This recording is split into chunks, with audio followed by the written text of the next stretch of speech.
I've been looking through the 417-page FOIA for Mr. Nicholas Godejohn, and I found something that's very interesting. And of course, I'll be honest with you guys.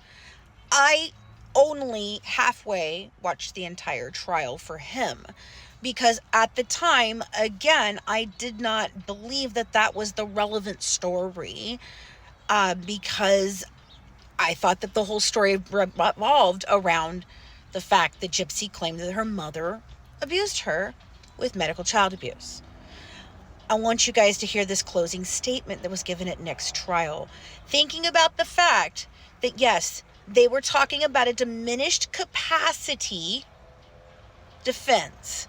They should have called all kinds of different things. They should have called a different expert witness. That's in there. There's all these different things.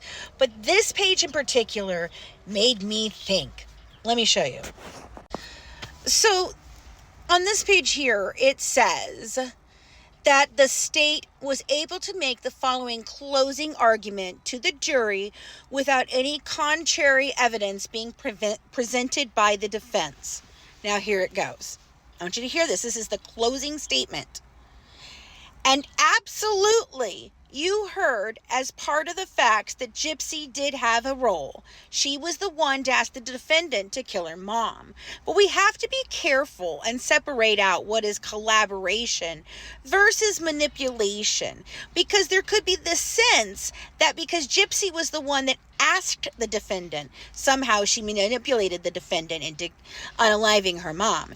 Let's think about that for a minute. Think about manipulation. It requires some kind of deception. I don't want to steal a car, so I tell you, hey, see that car over there? That owner said I could have it. It's okay. Could you just go over and get it for me? That's manipulation, because we're deceiving. Make sure you look at that word, deceiving, right? Versus, hey, that car over there, I want to steal it. Do you want to do it for me? That's not manipulation. She asked him, but he said yes. And if you think about it in a way, Gypsy asked in the least manipulative way, because she didn't lie at all. She put it all out there. She didn't try to do it through innuendo. She didn't make up things. She just said, this is what's happening to me. Will you unalive my mom? There's no manipulation there, because ultimately it was the defendant's decision. Nothing was held back from him. And if anything was evident from the dynamic of their relationship that you saw in the Facebook, in the text messages, in the interview, and in Gypsy's testimony, Nicholas Godejohn was not made to ever do anything Nicholas Godejohn did not want to do.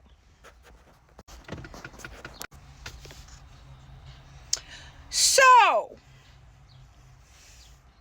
Mr. Patterson, care to speak for yourself?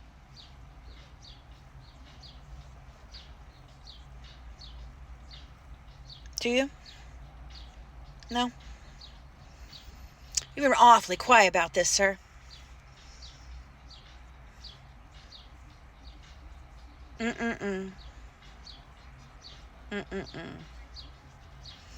Now look, everybody's been asking me to talk about this 417-page document that's been out there.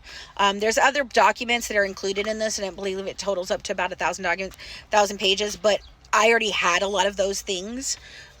So it probably came in their FOIAs because they were getting the first stuff too.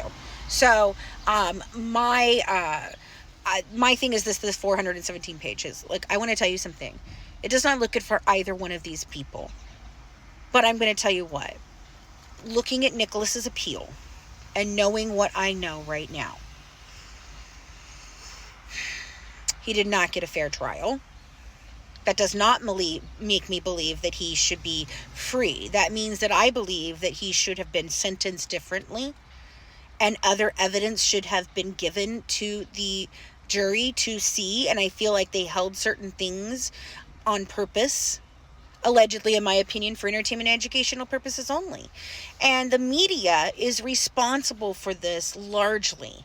And so we are working on a course right now about media involvement in true crime cases and how they can manipulate a narrative.